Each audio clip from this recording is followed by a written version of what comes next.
भक्तगणों, आज महाभारत में आपको सवर्त का मरुत को स्वर्ण की प्राप्ति के लिए महादेवी की नामय स्तुति का उपदेश करना, मरुत की संपत्ति से बृहस्पति का चिंतित होना और उनकी प्रेरणा से इंद्र का मरुत के पास अग्नि को भेजना, यह कथा आज आपको महाभारत में सुनाऊंगा। भक्तगणों, आप इस चैनल को लाइक करें, सब्सक्राइब जरूर करें, कथा सुने। सवर्तक कहते हैं राजन, हिमालय के पृष्ठभाग में मिर्जवान नामक एक पर्वत है, जहां भगवान शंकर सदा तपस्या किया करते हैं। उस पर्वत पर रुद्रगण, साध्यगण, विश्वदेव, वसुगण, यमराज, वरुण, अनुचर सहित कुबेर, भूत, पिशाच, अश्विनी कुमार, गंधर्व, अप्सरा, यक्ष, देवर्षि, आदित्य, मरुत और यादु धानगण सब ओर से घेर कर उमापति महादेव जी की उपासना करते रहते हैं। उनका श्री विग्रह तेज से जालिमान रहता है। संसार का कोई प्राणी अपने चर्म चक्षुओं से उनके स्वरूप को नहीं देख सकता। वहां न तो अधिक गर्मी पड़ती है, न विशेष ठंडक, न वायु का प्रकोप होता है और न सूर्य की प्रचंड ताप का। उस पर्वत के ऊपर किसी को भूख और प्यास नहीं सताती, बुढ़ापा और मृत्यु का प्रवेश नहीं होने पाता तथा दूसरा कोई भय भी नहीं रहता।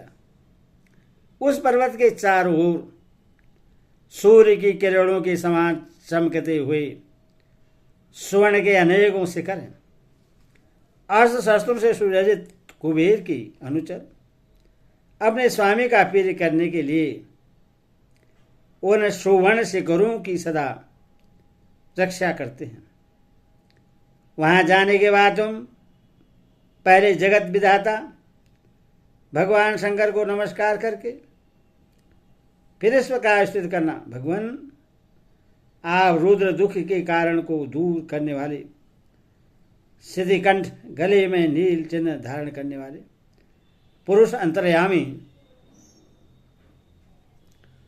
सुवर्चा अत्यंत तेजस्वी, कर्जवर्ती, जटाजुधारी, कराल भयंकर रूप वाले, हर्ष्य हरे नेत्र वाले, वरद भक्तों को अभिष्ट वर प्रदान करने वाले, त्रयक्ष त्रिनेत्रधारी, पूषा के दांत उखाड़ने वाले, वामन शिव, याम्य यमराज के गण स्वरूप, अव्यक्त रूप सद्वर्थ, सदाचार्य शंकर, शेमीय कल्याणकारी, हरिकेश, भूरे केशों वाले, स्थाणु स्थिर पुरुष, हरे नेत्र, मुंड क्रुद्ध, उत्तरायण संसार सागर से पार उतारने वाले, भास्कर सूर्य रूप, सुतीर्थ पवित्र तीर्थ रूप, देव देव रहस्य भेगवान, उषणी सिर पर पगड़ी धारण करने वाले, सुवक्तम सुंदर मुख वाले, सहस्त्राक्ष हजारों नेत्र वाले,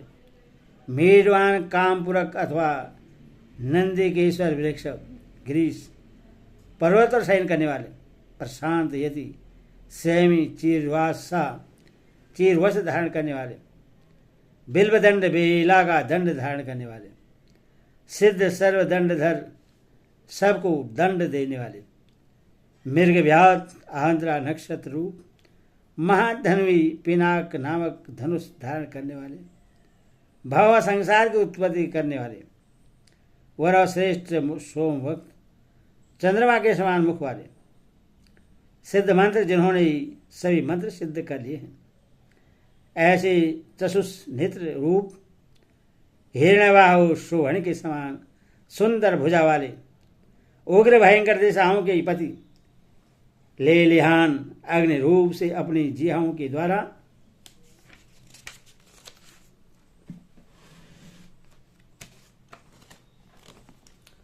हवस्य का आस्वादन करने वाले, गोष्ठ गौ अथवा वाणी के निवास स्थान, सिद्ध मंत्र, वृष्टि कामनाओं की वृद्धि करने वाले, पशुपति, भूतपति, वृक्ष, धर्म स्वरूप, मार्त भक्त, सेनानी, कार्तिकेय रूप, मध्यम, शत्रु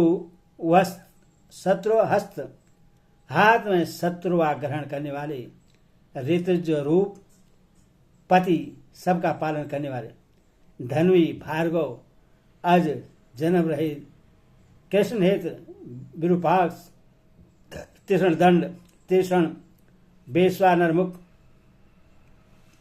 अग्निरूप मुख वाले, महाधूति, अनंग, निराकार, सर्व, विश्रामपति, सबके स्वामी, बेलोहित, रक्तवर्ण, दीप्त तेजस्वी, दीप्ताक्ष, दैत्यव्यमान, नेत्र वाले, महोदूज, महाबली, वसुरहित, हिरण्यवीर्य, अग्निरूप, पुष्प, सुंदर शरीर वाले, पृथु, स्थूल, कृतिवासा, मृग चरम अथवा भोजपद धारण करने वाले, कवालमाली, मुंडमाला धारण करने वाले, सुवर्ण मुकुट, महादेव कृष्ण सहिदान स्वरूप, त्रैव्यकम, त्रिनेत्रधारी, अनग, निष्पाप, क्रोधन, दुष्टों पर क्रोध करने वाले, अनिर्सह, कोमल स्वभाव वाले, मृदु, बाहुशाली, दंडी, तप्त तपा, तपस्वी, अंकुर कर्मा, कठोर कर्म से दूर रहने वाले, सहस्त्र शिरा, हजारों मस्तक वाले, सहस्त्र चरण, स्वदा स्वरूप, बहुरूप और दंडी नाम धारण करने वाले हैं।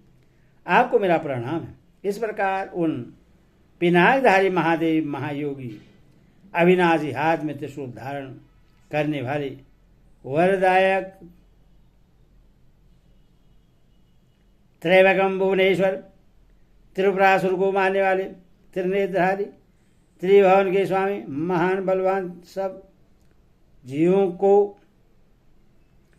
की उत्पत्ति के कारण सबको धारण करने वाले, पृथ्वी का भार संभालने वाले, जगत के शासक, कल्याणकारी, सर्वस्वरूप, कल्याण स्वरूप, विश्वेश्वर, जगत को उत्पन्न करने वाले, पार्वती के पति, पशु के पालक, विश्वरूप, महेश्वर, विरूपाक्ष, 10 भुजाधारी, अपनी ध्वजा में दिव्य वृषभ का चिन्ह धारण करने वाले, उग्र, ईशाणु, शिव, रुद्र, सर्व, गौरी, ईश्वर, सीधि, कंठ, अजनबा, शुक्र, पृथु वर, विश्वरूप, विरूपाक्ष, बहुरूप, उमापति, कामदेव को भस्म करने वाले, हरे, चतुर्मुख एवं शरणागत वर्ष महादेव जी को सिर से प्रणाम करने वाले, उनके शरणापन हो जाना।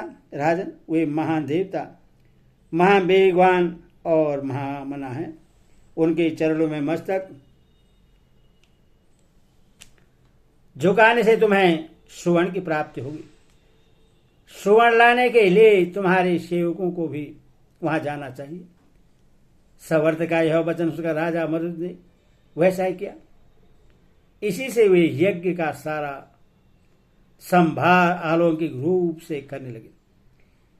उनके कारीगरों ने वहां रहकर सोने के बहुत से पात्र तैयार किए। उधर बृहस्पति ने जब सुना कि राजा मरुद को देवताओं से बढ़कर संपत्ति प्राप्त हुई है तो उन्हें बड़ा दुख हुआ।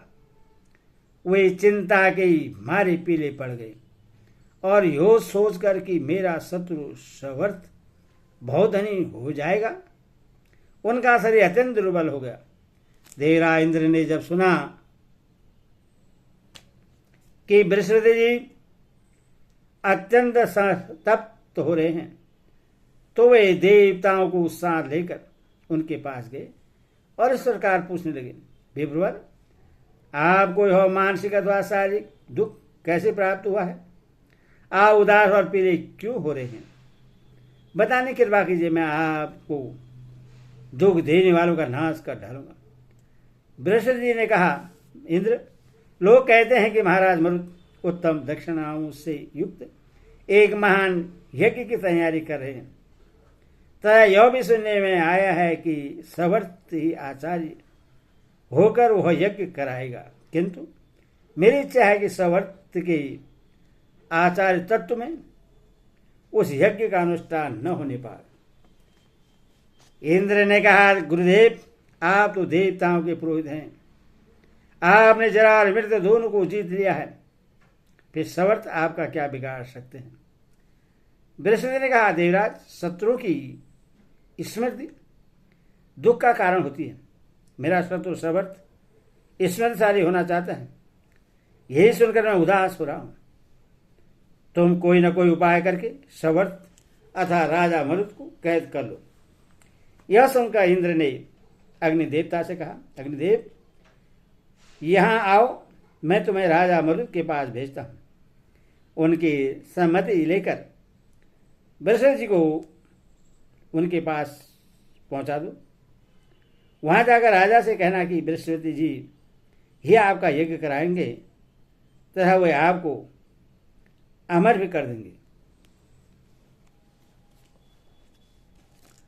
अग्निदेव ने कहा, मगन मैं बृहस्पति जी को मरुत के पास पहुंचा आने के लिए आपका दूत बनकर जाऊंगा और ऐसा करके आपकी आज्ञा का पालन तथा बृहस्पति का सम्मान करूंगा। यह कहकर धूममय ध्वजा वाले महात्मा अग्निदेव वहां से चल दिए। उन्हें आते देख मरुत ने सवर्त से कहा, मुने बड़े आश्चर्य की बात है कि आज अग्निदेव मूर्तिमान होकर यहां पधारे हैं। आज हमें इनका साक्षात दर्शन मिला है। आप इनके स्वागत के लिए आसन पाद्य अर्घ्य और गौ प्रस्तुत कीजिए। अग्नि ने कहा, राजन मैं आपके दिए हुई पाद अर्घ्य और आसन आदि को पा चुका, इसके लिए आपको धन्यवाद देता हूं। इस समय मैं इंद्र की आज्ञा से दूत बनकर आपके पास आया हूं। मरुद ने कहा, अग्निदेव श्रीमान देवराज सुखी तो है ना, वे मुझसे संतुष्ट तो है ना, समूह देवता उनकी आज्ञा के अधीन रहते हैं ना, ये सब बातें मुझे ठीक ठीक बतलाइए। अग्निदेव ने कहा, राजन देवराज इंद्र बड़े सुख से हैं और आपके साथ अटूट मैत्री जोड़ना चाहते हैं। समूह देवता भी उनके अधीन ही है। अब उन्होंने जिस काम के लिए मुझे आपके पास पठाया है उससे सुनिए।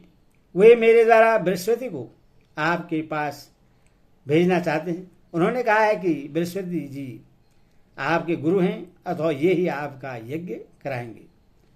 आप मरणाधर मनुष्य हो, ये आपको अमर बना देंगे।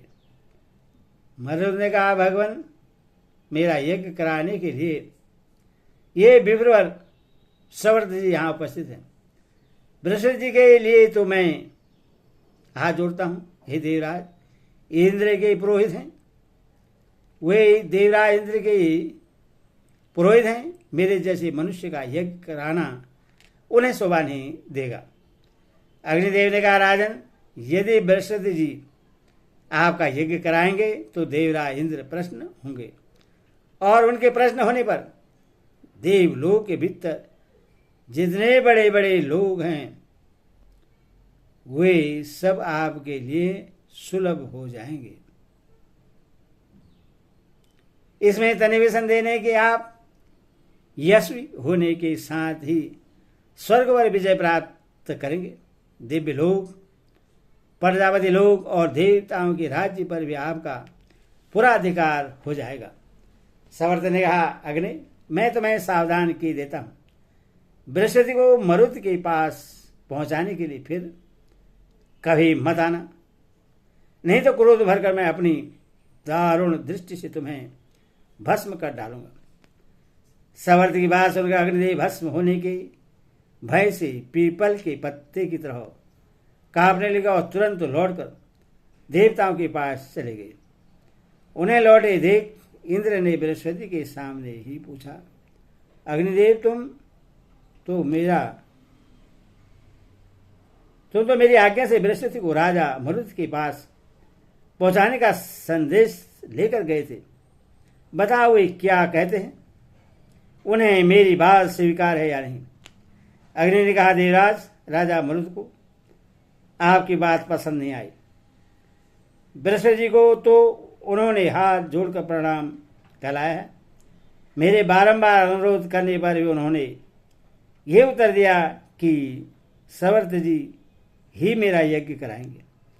इंद्र ने कहा, अग्निदेव एक बार फिर जाकर राजा मरुत से मेरी बात कहो, यदि अब वे नहीं मानेंगे तो मैं उनके ऊपर वज्र का प्रहार करूंगा। अग्नि ने कहा, देवराज वे गर्दभों के राजा यहां मौजूद हैं, इन्हीं को दूत बनाकर भेजिए।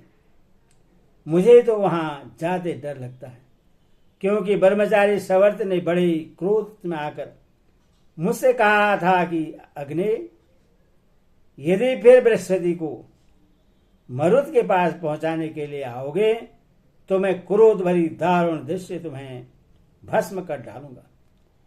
इंद्र ने कहा, अग्निदेव तुम्हारी बात पर विश्वास नहीं होता, क्योंकि तुम ही दूसरों को भस्म करते हो। तुम्हें भस्म करने वाला दूसरा कोई नहीं है। तुम्हारे ईश्वर से सभी लोग डरते हैं। अग्नि ने कहा, महेंद्र जरा राजा श्रेयाति के यज्ञ का तो स्मरण कीजिए, जहां च्यवन मुनि यज्ञ कराने वाले थे। आप क्रोध में भरकर उन्हें मना करते रह गए और उन्होंने अकेले अपने ही प्रभाव से अश्विनी कुमारों के साथ सोमरस का पान किया। उस समय आप अत्यंत भयंकर वज्र लेकर मुनि के ऊपर प्रहार करना चाहते थे, किंतु उन्होंने कुपित होकर अपने तोबल से आपकी बाह को वज्र से जकड़ दिया। तब भयभीत होकर आपको फिर उन्हीं महर्षि की शरण में जाना पड़ा था। अथो छात्र बल से ब्रह्मबल ही श्रेष्ठ है। ब्रह्मबल से बढ़कर दूसरा कोई भी बल नहीं है। मैं ब्रह्मतेज को अच्छी तरह जानता हूं, अतः तुम मुझे सवर्तों को जीतने का साहस नहीं है। हरि ओम तत्सद। हरि ओम।